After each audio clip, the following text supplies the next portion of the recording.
Hi, I'm Jen from Tea Leaves and Tweed, and here I talk about all things tea. So if that sounds like something you'd enjoy, be sure to subscribe to follow more of what I do. This morning I'm sharing another literary tea session, and I think perhaps this may be a character for whom we have a little bit more sympathy these days, because we could all use a bit more compassion for our nerves. Today we're having tea with Mrs. Bennet. So I was inspired to make this video when I posted about the Nerve Tonic herbal tea blend that I found in my herbal class that I've been taking by correspondence. And people made jokes about Mrs. Bennet and having compassion for my nerves and oh, my nerves. And I thought that was really interesting, so I decided to go back to the book and look at the scenes. In the very first chapter, she says, "Mr. Bennet, you have no compassion for my nerves." And I thought, well, an English woman in the early 19th century living in the country would likely turn to herbal remedies for these nervous complaints. So while there were patent medicines, they were not as big as they became later in the 19th century, and at this point much of the medical care that people received or that they administered to others were home remedies, and they were herbal remedies. So I thought, why not put together a nerve tonic tea that Mrs. Bennet might have enjoyed? So let's brew. So here I have my herbal nerve tonic blend, and this is a blend of chamomile. This is 1 tablespoon of chamomile, 1 tablespoon of linden, 1 tablespoon of lemon balm, a teaspoon of lavender, and then if it's right before bed, I will often add 3 or 4 cones of hops, which are very sedative and very soothing. Now, if you don't feel like blending your own herbal tea, I do have to put in a good word for this blend from Calabash Tea called My Last Good Nerve, and this has been keeping us all a little calmer and a little saner as we sit cooped up in lockdown and go through some stressful times. And this is the amount of herbs that I would use for a quart of tea. So for this little 2-cup teapot, I've used half that amount, and I've added freshly boiling water, and I've let that sit for about 5 or 10 minutes before straining it. So I still have a couple more minutes for my tea to steep. I do like to give herbal teas a good long time to steep so that all those volatile oils can infuse into the tea. And I always steep them covered so that things don't evaporate as easily. I want to talk a little bit about the research I did for this tea. So as I've said before, I'm currently taking an herbalism class by correspondence, and one of the chapters is on the nervous system. And the herbs that have actions that help soothe the nervous system are often called nervines or sedatives. And my favorite reference for this class is this 2-volume book, A Modern Herbal. It was actually first published in the 1930s by Mrs. M. Grieve, and it just has any herb you can think of, particularly in the Western tradition. It is very comprehensive about additional common names, about the origins. It talks about where this plant was native to and how it traveled, because plants travel just like humans do. So I was able to pin down a combination of herbs that have nervine constituents and actions, and that were either native to the British Isles or had traveled to the British Isles and were commonly used there before the 19th century.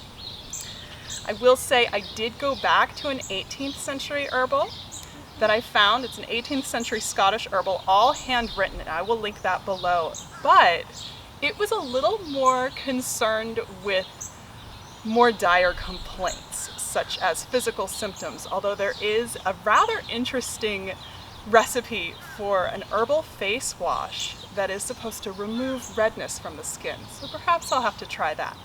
So I went to my modern herbal and I found some herbs that Mrs. Greaves talks about being used since the Anglo-Saxon days. And of course, one of the most popular herbs is chamomile, which is native in some forms to the British Isles and to the European continent, and other forms come from Egypt.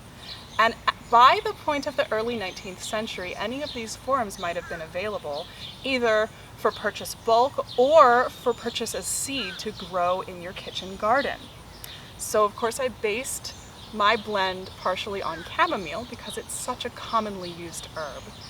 I also used linden flower, which is the flower of the lime tree, and that is actually native to Britain and it's very commonly used in old herbal remedies. My third base herb, which is the main herbs in the blend, is lemon balm. Now, lemon balm is not specifically a nervine, but it is a commonly used herb for general health.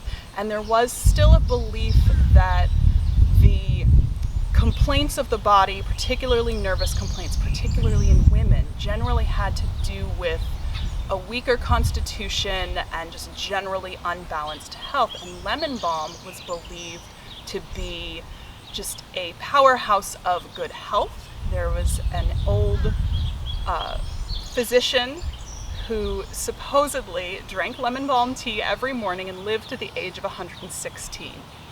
So, drink your lemon balm.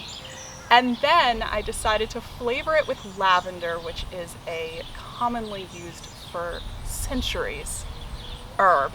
It has a beautiful, soothing scent, a lovely herbal floral flavor, and is just kind of quintessentially associated with these English country gardens. And finally, the hops flower is another one that is native to the British Isles. We probably know it from its association with brewing beer.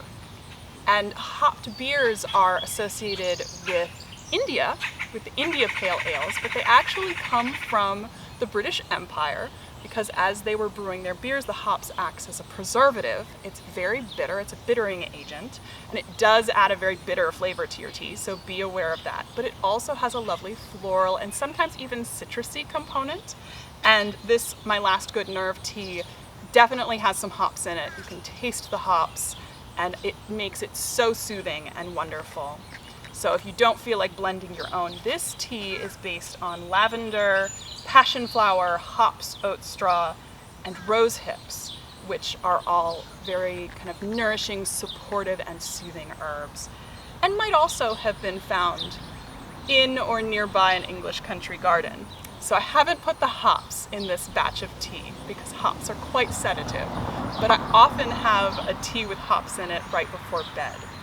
And they're also mildly estrogenic, which is interesting because Mrs. Bennet, if you think about how old she would have been at the time of Pride and Prejudice, with her oldest daughter being in her 20s, Mrs. Bennet was likely starting the process of menopause. So it's possible that something mildly estrogenic, like some hops, would be both soothing and help soothe her hormones.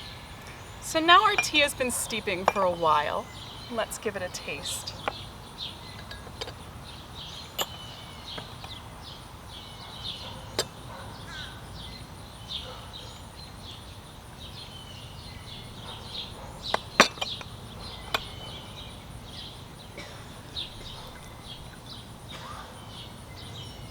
It is a beautiful, cheerful golden color, mostly from the chamomile.